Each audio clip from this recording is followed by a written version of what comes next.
Welcome. I'm happy to be here with you today. So I'm going to be very blunt with you. Every year, candidates with perfect stats, so 750 GMAT classic score, top tier firms, think Google, McKinsey, Meta, these companies, Ivy League degrees, they still get rejected from M7's top 20. And it's not because they're unqualified. It's because their applications are forgettable. The materials they're submitting are absolutely polished, but they don't communicate anything that sticks with the admission team, that makes them feel different. Adcom admit experiences and stories that resonate with them and the class they're looking to build. They're not looking for that most perfect, flawless application. They're looking for the person who makes sense in their classroom. In this session, I'm going to show you the 5 quiet red flags that quietly may kill even the strongest applicants who are targeting these top 20 programs. And most importantly, I'm going to share how to avoid them. I'll also tell you a story of a Columbia-educated private equity candidate who everyone thought that they had a shoe into HBS, but whose application would have been a failure if we hadn't rebuilt everything from the inside out. So you may be doing everything right as you put together your application, but something may still feel off. That quiet panic that you may be feeling, that sense of, I'm not sure this is going to land, it's valid. Many people go through this process, especially as we're getting closer to the deadlines, that they start feeling that anxiety.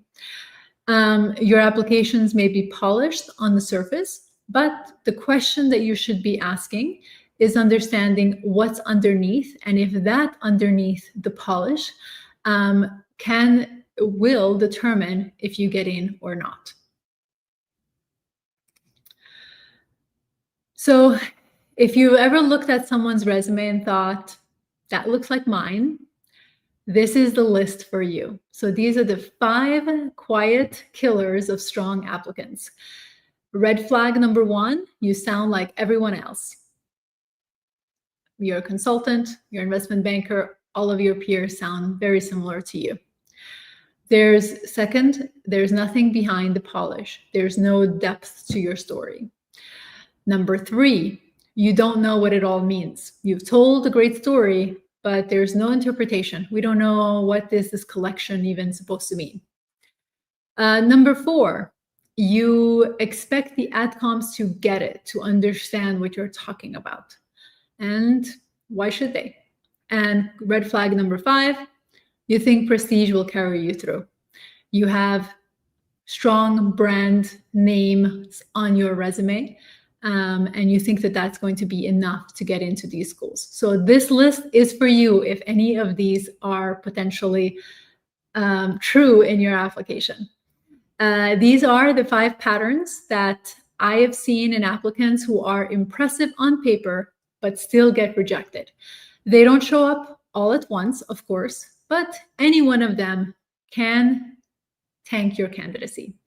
So this component that I'm going to be sharing with you today isn't about working harder. It's about seeing your story through the lens of someone who doesn't know you and making it impossible for them to forget you and forget your story. What I've learned after reviewing hundreds of applicants coming from McKinsey, Google, Goldman, is that 80% of rejections come down to at least one of these 5 red flags. So it's really not about the caliber of candidate that gets in. Of course, you have to have the elementary components, but it's really about the clarity of your application and the clarity of your story. So why don't we start with red flag number 1? You sound like everyone else. This is where most high performers lose their edge. You've executed flawlessly.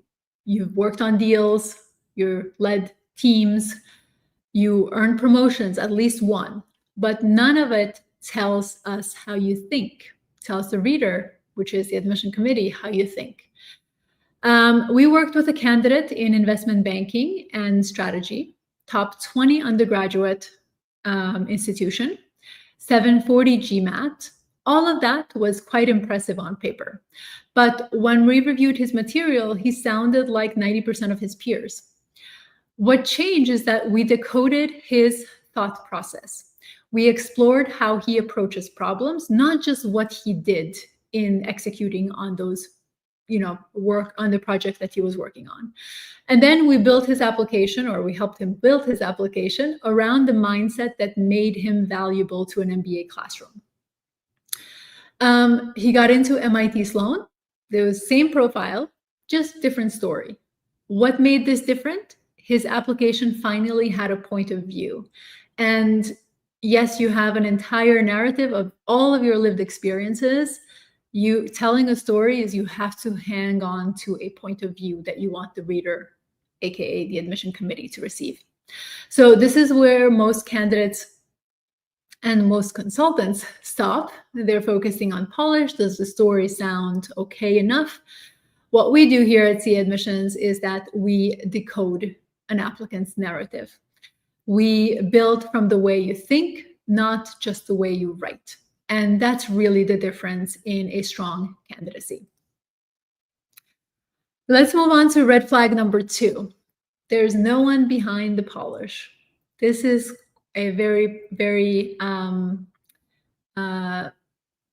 popular one, especially now with the advent of AI and everyone using it to sound more polished.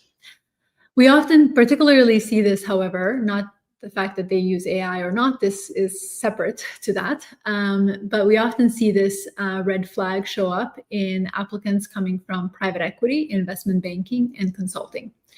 So, for example, Columbia grad working in private equity came to us through a branded admission firm. So a firm that is very well known in the MBA circles.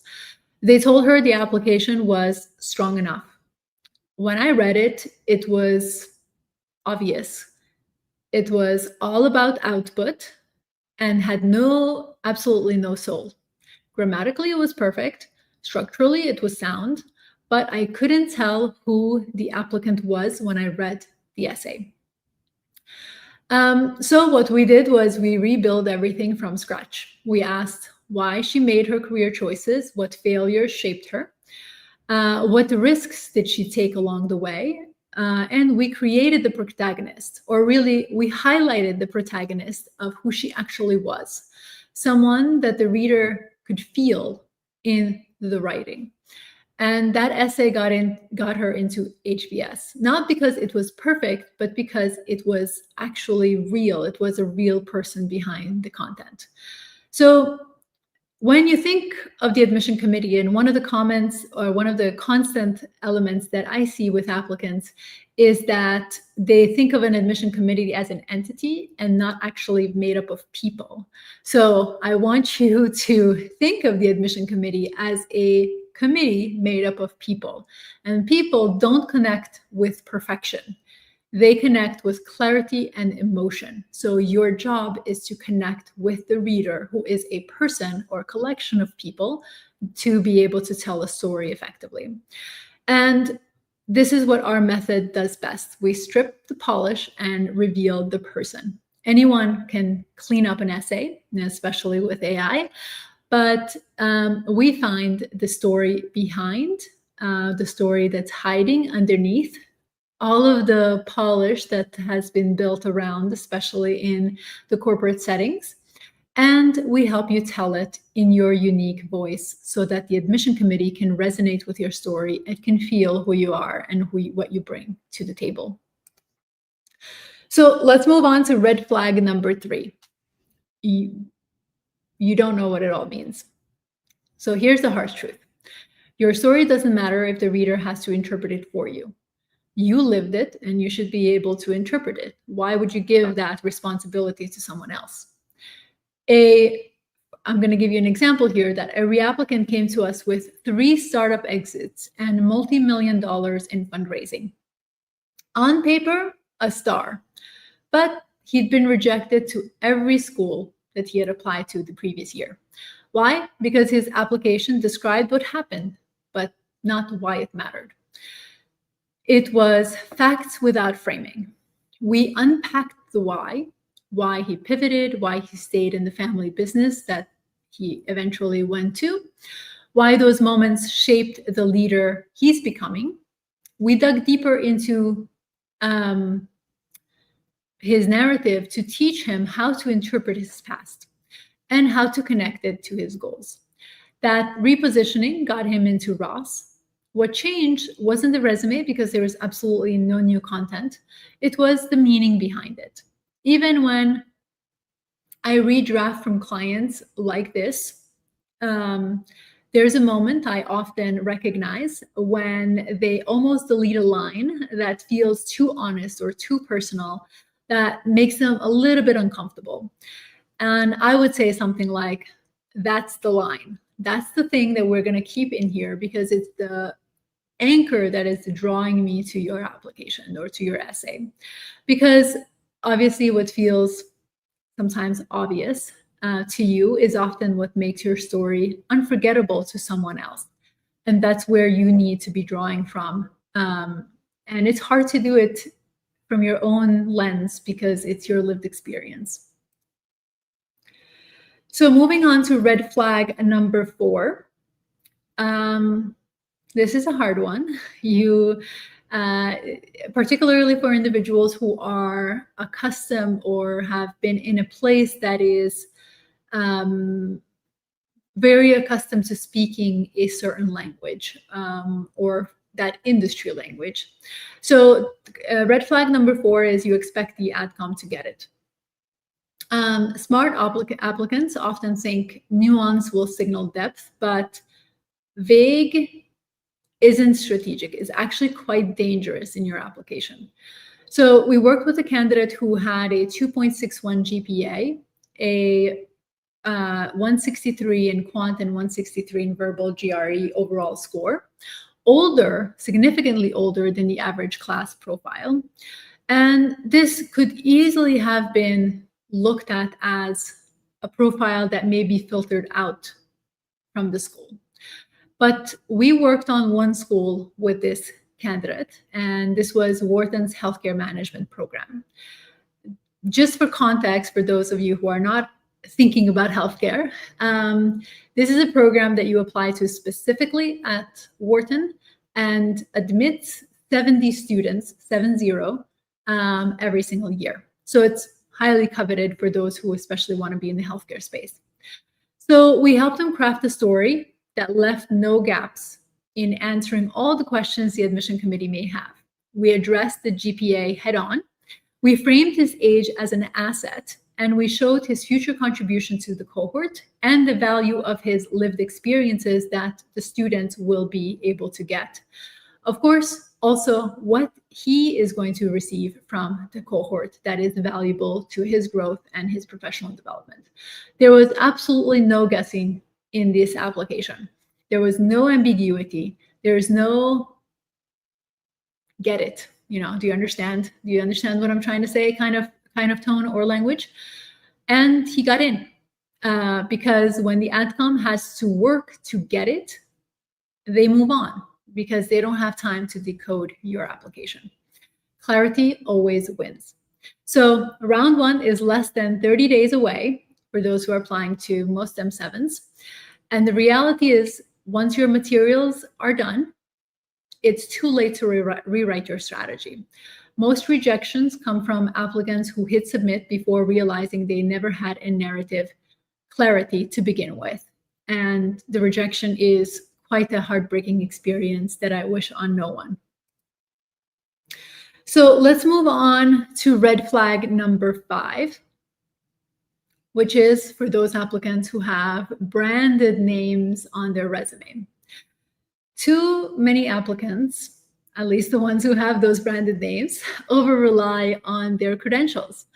They think, I went to a top school, I worked for a respectable company, that should be enough, right? I have all the brands. But adcoms don't admit logos. They have plenty of applicants coming from McKinsey, Goldman, and those firms that are household names.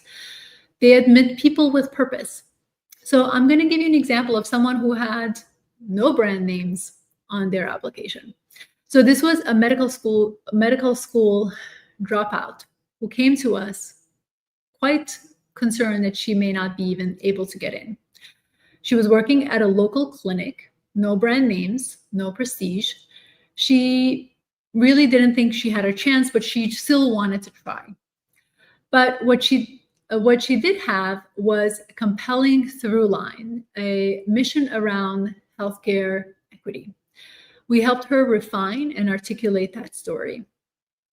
And she got into Fuqua, as well as UNC's Keenan Flagler with a full ride.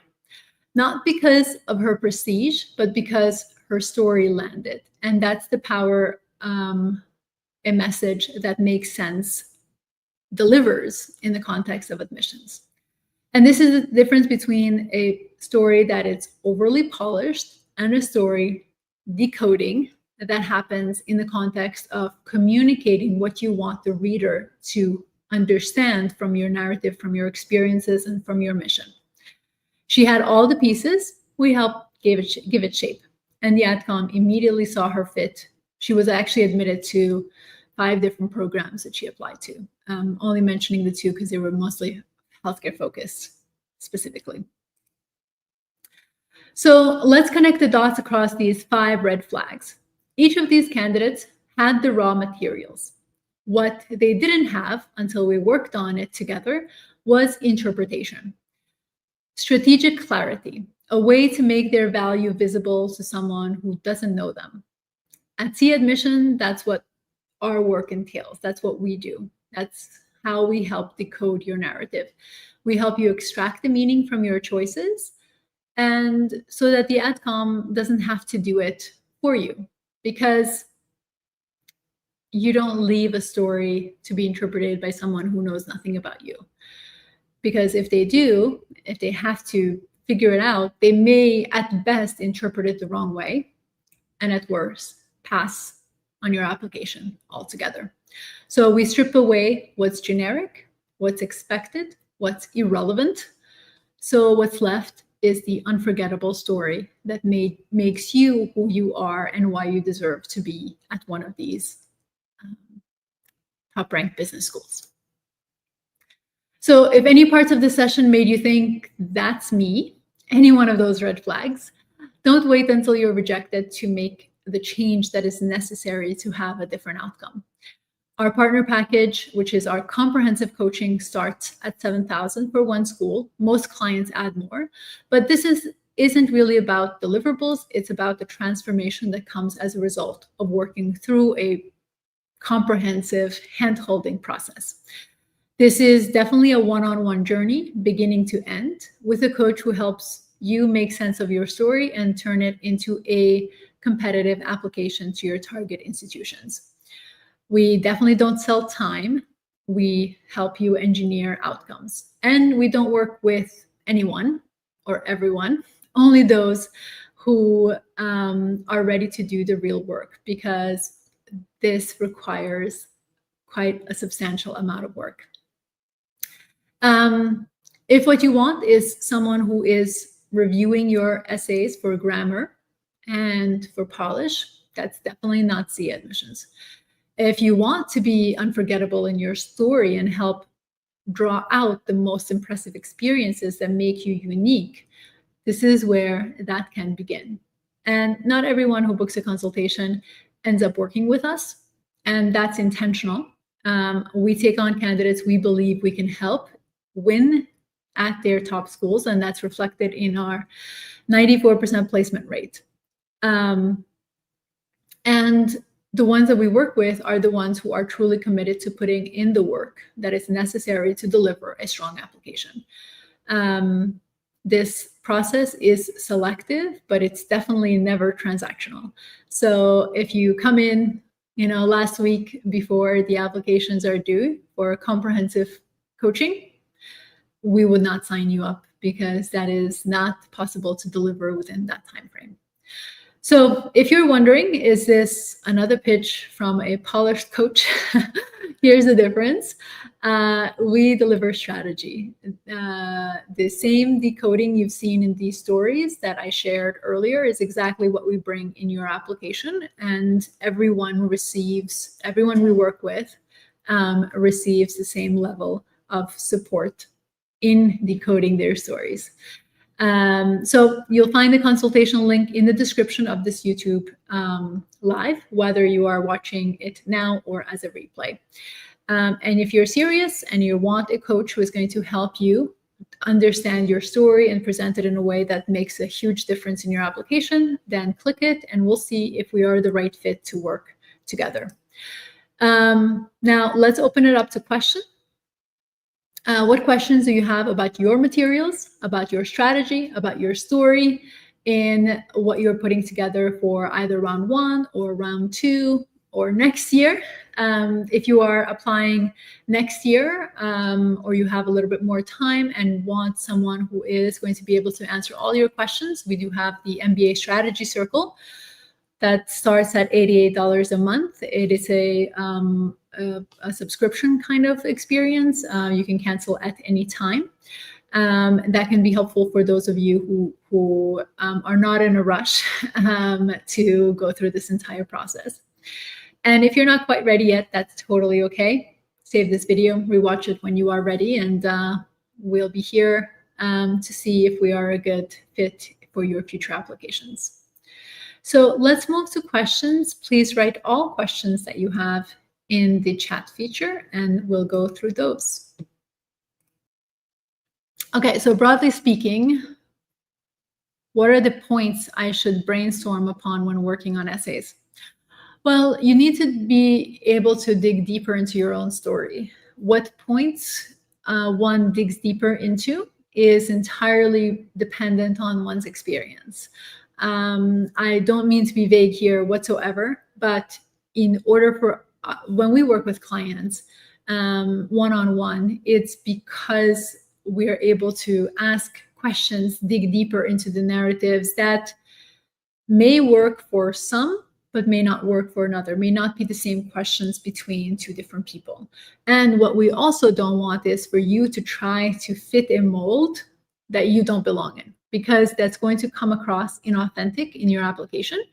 And as a result, you're going to sound like someone else, right? Your job here is to really anchor in who you are, what your values are, how you think, how you solve problems, and what matters to you in the context of your application. Now, of course, there is a performative element in this application process, but at the end of it all, who you are is what makes you unique. And don't try to move away from that, because that's what the school should be valuing if you are in the right place, if you're applying to the right school. And we've had applicants who we've told, don't apply to the school because you don't match the culture, you don't match the fit.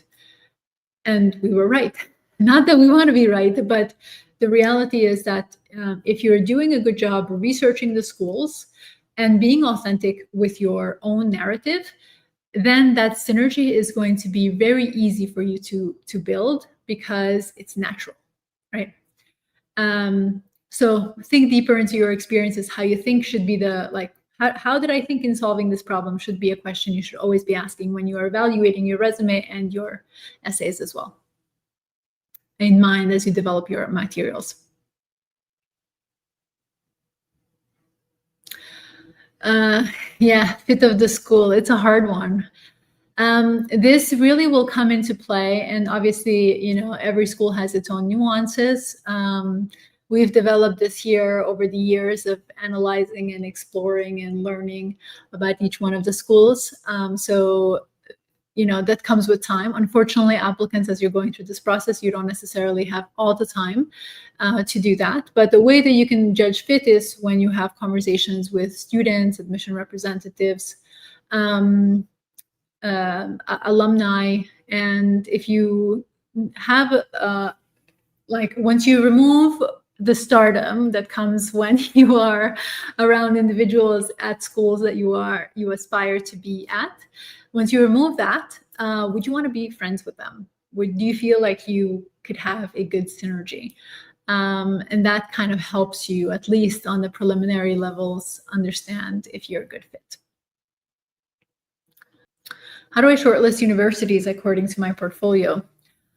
The first thing before you start looking at anything on the school's website is you have to introspect. You have to go in deeper what you want. First and foremost, not just on your portfolio, but looking at what is it that you want to do? Where is it that you're going professionally? And then from there, you want to look at which schools offer you resources to help you get there.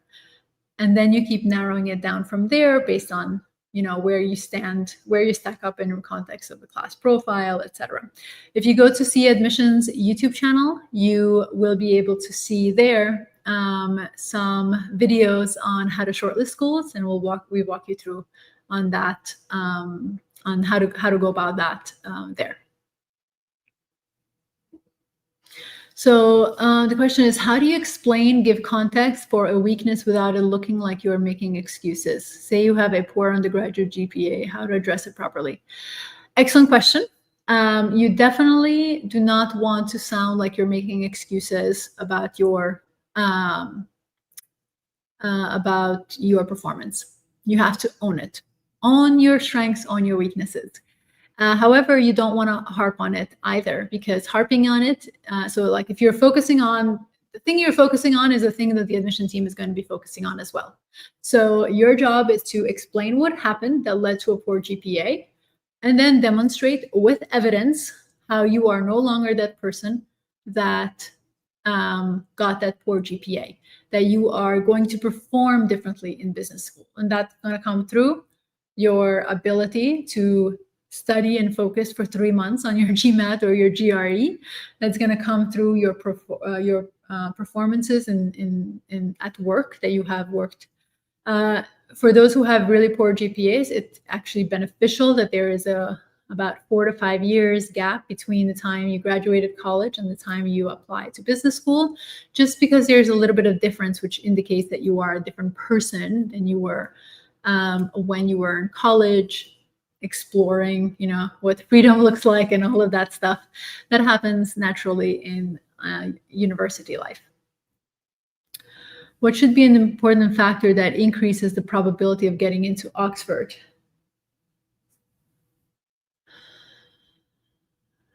Single most important factor.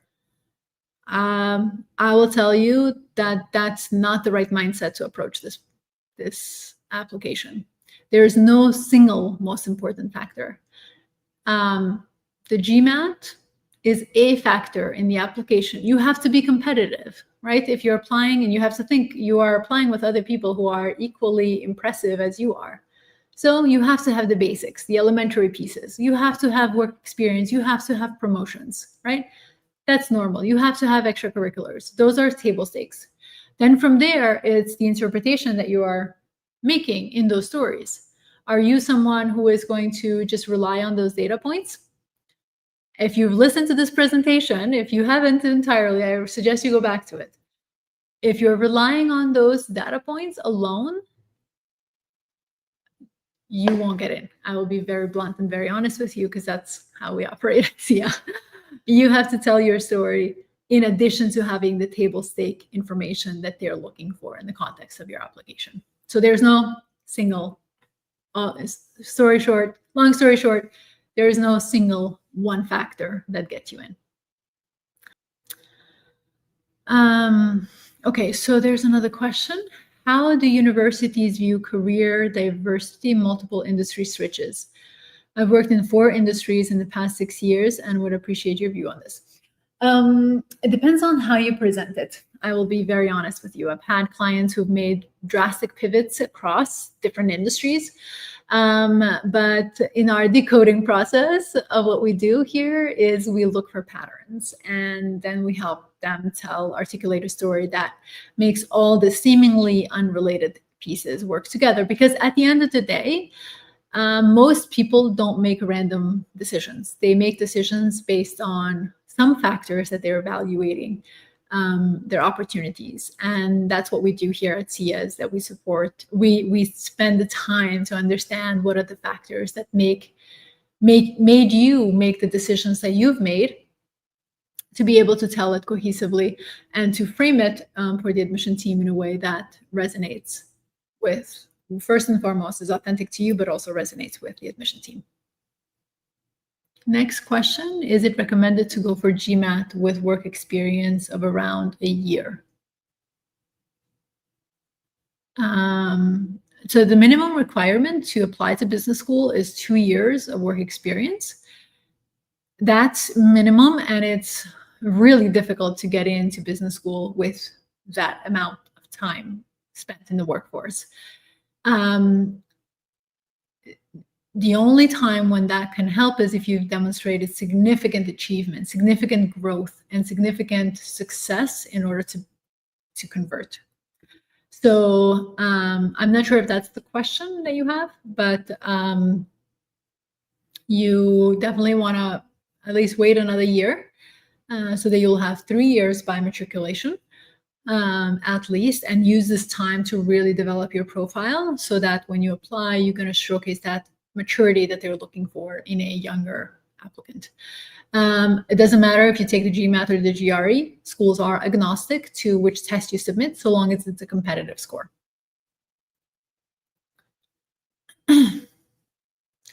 What's your take on presenting non-traditional work experience like independent legal practice where there's no formal payroll, HR structure, or designation? How can one position it? It really depends on the rest of your story. I mean, we work with non-traditional applicants all the time. So typically in those situations, we put a lot of emphasis in understanding first and foremost what that work entailed, and then looking at your future and making the ties, making the connections between the two. That we've helped a lot of our clients come from non-traditional backgrounds as well as traditional backgrounds, but especially non-traditional backgrounds, and we're able to help them translate that experience for business schools, both in the context of what you will bring to the table, but also in the context of the practicalities of you being able to secure a job post MBA. GMAT score with the new Focus edition, averages are 675, closer to 685. And the old classic, I mean, if you're asking, I'm assuming you're taking the new test score. So it's the new test score, that's the averages. If you're overrepresented, you're going to want to be at 695, 700, and those kinds of numbers. Can you please reshare the courses you mentioned? Do you mean the HBS score? That's a course so Harvard Business School offers a course called CORE, C-O-R-E. If you Google it, you'll be able to find it very quickly. And they offer a 12-week program and a 17-week program, I believe. And depending on obviously how much time you have, it's the same program, is just extended for the 17-week versus the 12-week that is more condensed. And if you have to really measure, are you going to be successful? Because if you don't pass the course, you don't get the certificate, which means you can't really communicate that to the admission team. Excellent. All right, there are no more questions in the queue. I think we'll call this a day. I hope you found this information helpful, and I wish all of you a wonderful application cycle, whichever cycle you are applying to, and feel free to reach out to Sia Admissions if we can be a support along your journey. Thanks again, and see you next time.